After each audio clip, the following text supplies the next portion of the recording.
Hello students, in today's class we'll be studying about female reproductive system. This is a diagrammatic representation of the female reproductive system, which is divided into four major parts. First one is the ovary, second is the fallopian tube, third is the uterus, and fourth is the vagina. So firstly we'll talk about what is ovary, what is its location and how is its structure and what is its function. There is a pair of ovary which is located on each side. One ovary is located on each side of the lower abdomen. Each ovary is about 2 to 4 centimeter in length and is connected to the pelvic wall and uterus by ligaments. This was the exact location of the ovary. Now we move on to its structure. So each ovary is covered by a thin germinal epithelium and contains a connective tissue called stroma. Stroma is divided into two zones, the outer, the peripheral cortex, and the inner medulla. The major function of ovary is to produce the female sex hormone, that is estrogen and progesterone, as well as the female gamete, that is ovum.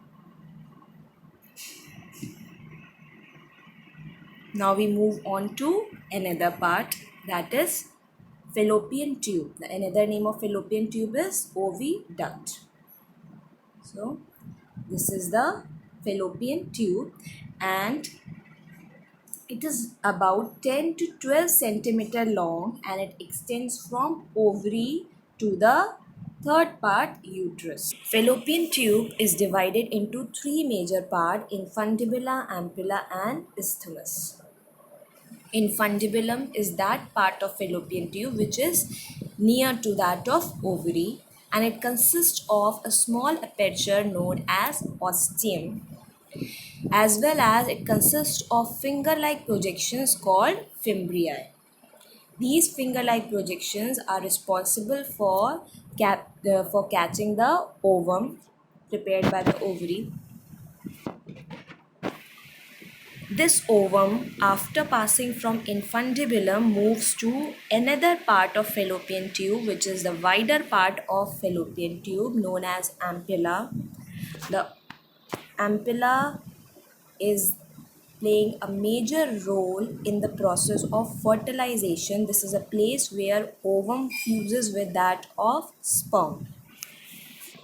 Now, after ampulla, the third part of the fallopian tube is the isthmus. This is the last part of fallopian tube and it is responsible for movement of ovum from the fallopian tube to the uterus, and this movement takes place because of the ciliary movement taking place of the epithelial cells within the epithelial cells.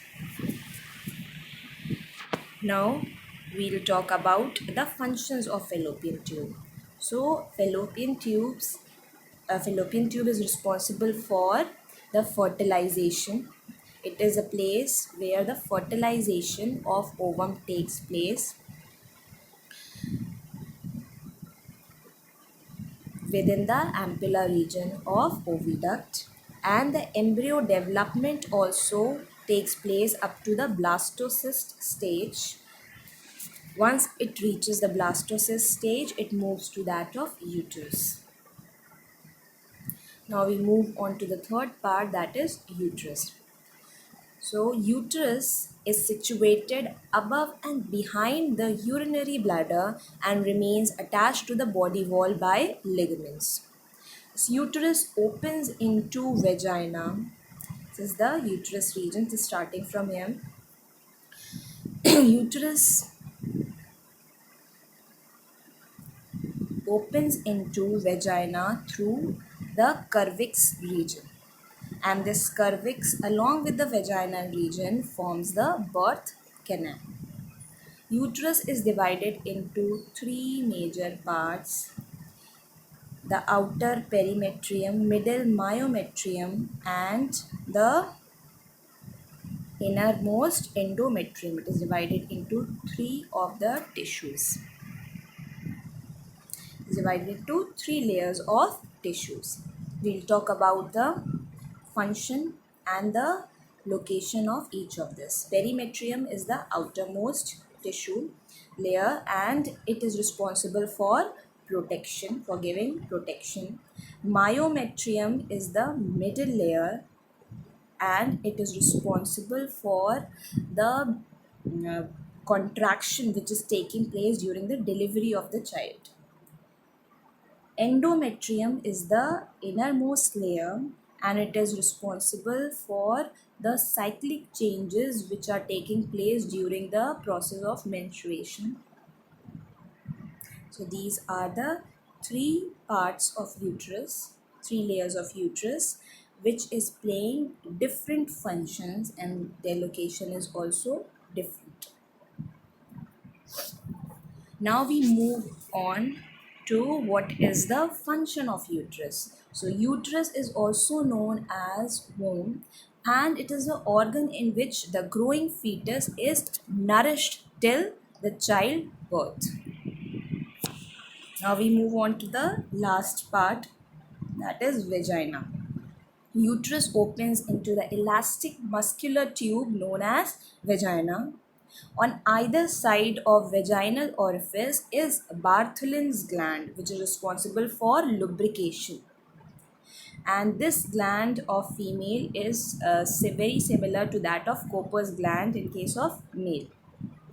The female external genitalia includes mons pubis, labia majora, labia minora, hymen, and clitoris.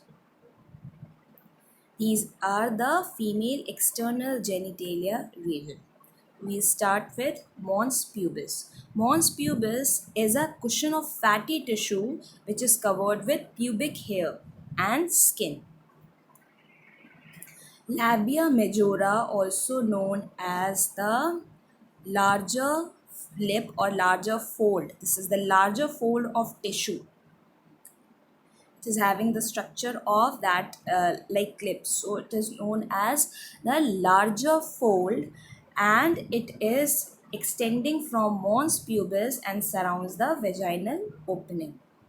While this labia minora is the smaller fold of skin and it lies between labia majora and it contains numerous sebaceous glands. Labia majora is the larger fold and labia minora is the smaller fold which is lying in between the labia majora. Now comes clitoris, which is a tiny finger-like structure and it lies at the upper junction of two labia minora. Clitoris is very similar to that of glans penis in case of male and it is also known as the female copulatory organ. Hymen. Now we move on to another part which is hymen.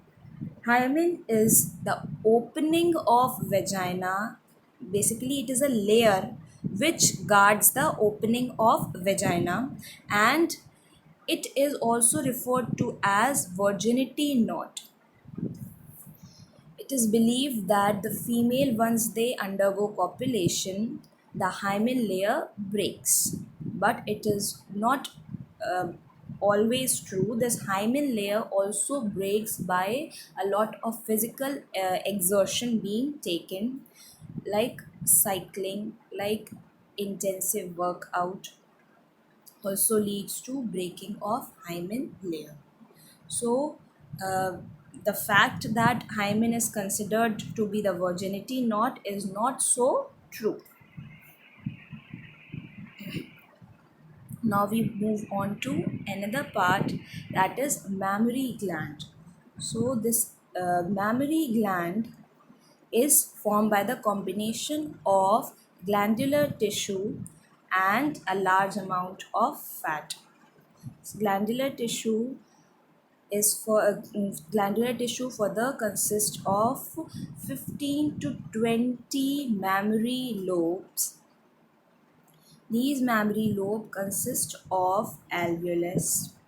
Each alveolus is responsible for the production of milk, and this alveolus opens through the mammary duct. Many of these mammary ducts together combine to form mammary ampulla, and this mammary ampulla opens into lactiferous duct.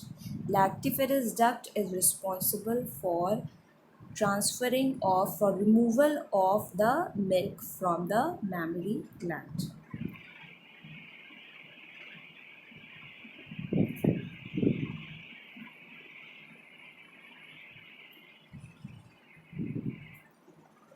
Just now we studied mammary gland is formed by the combination of glandular tissue and large amount of fat, and glandular tissue is divided into 15 to 20 mammary lobes. Each mammary lobe consists of cluster of cells called alveoli responsible for secretion of milk. Each of these alveoli opens into mammary tubules, and these tubules joins to form mammary duct. Many of these mammary ducts join to form mammary ampulla, and this mammary ampulla is connected to lactiferous duct through which the milk is being removed out. Okay. Thank you.